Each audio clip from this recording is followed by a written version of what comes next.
This ain't sponsored, but I did want to gush about my girlfriend's in-house sticker and bauble business that she's been working on for like a year now, Terra Ink.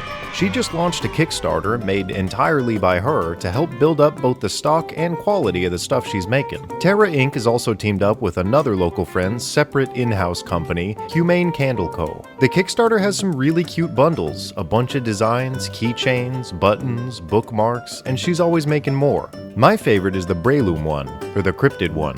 Oh, and also, if you mention me after you back the project, you get a free sticker of D&D Arlo that I drew. She made it better though. Support her and Arlo if you can. I'm super proud of her for doing this, and here's the video. Get a load of this thing, and also this thing. Out of all the dungeons I've ever delved and all the dragons I've ever seen, these are hands down the best creatures in the book. But the cuteness factor is almost the only thing they have going for them, and their individual lore, if you could call it that, is tragically bleak. I know that saying that is kinda like looking at my own cats and being frickin' pissed that they don't have cool backstories, but come on, it's D&D.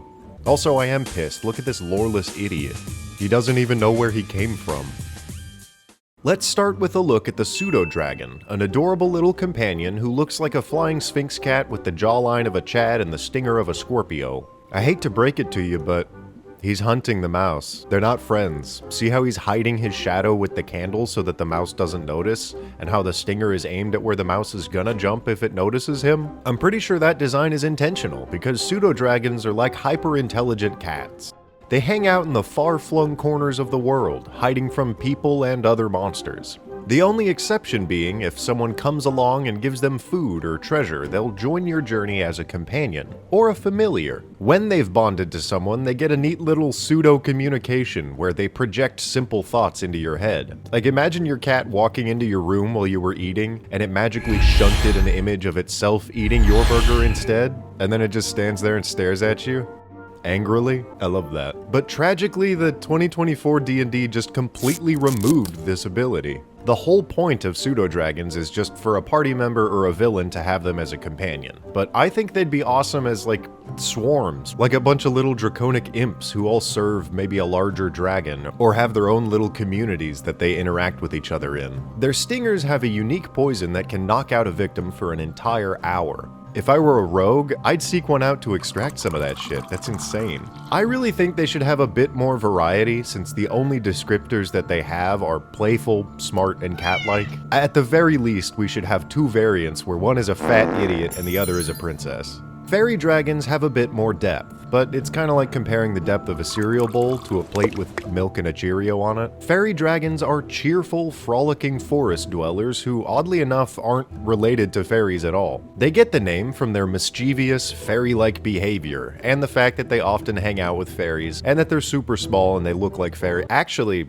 he looks buff as hell. He's got an evil glint in his eye for being such a good-natured creature. The 5e1 really looks like he'd start flexing at you from across the bar if you sat near his bodacious babe. I'd risk it. Their art progression is ridiculous. It reminds me of the Neopets archives. You have the new, badass-looking one, followed by a classic design. Very nice, very nice. And then we go a little older. All the core notes are still there, sorta. It's not too bad. And then you go a little bit further back and... yeah. There's that. And then you get the children's drawing. Fuck yeah. Being naturally born, magical, incorrigible pranksters, they're weirdly kitted out with a handful of illusion spells, and they get more of them as they age. When a fairy dragon grows older, it goes through a rainbow cycle of hues, and near the end of their life they somehow figure out how to polymorph people. Pretty sick. Even though they're super vibrant and really pretty, fairy dragons can turn invisible and stay that way forever. It's called superior invisibility. So their beautiful coats just don't exist the majority of the time. There's one of them in Waterdeep Dragon Heist that threatens to sneak over to the police if the party doesn't share money with it, and another one in the Dungeon of the Mad Mage that just fucks with stone giants in its free time. But their most interesting trait is their ability to spew dopamine at you. They're the only dragons that get this breath weapon. Euphoria. Their lungs kinda just turn into a dentist's office worth of happy gas, and it fucks with you for a full minute.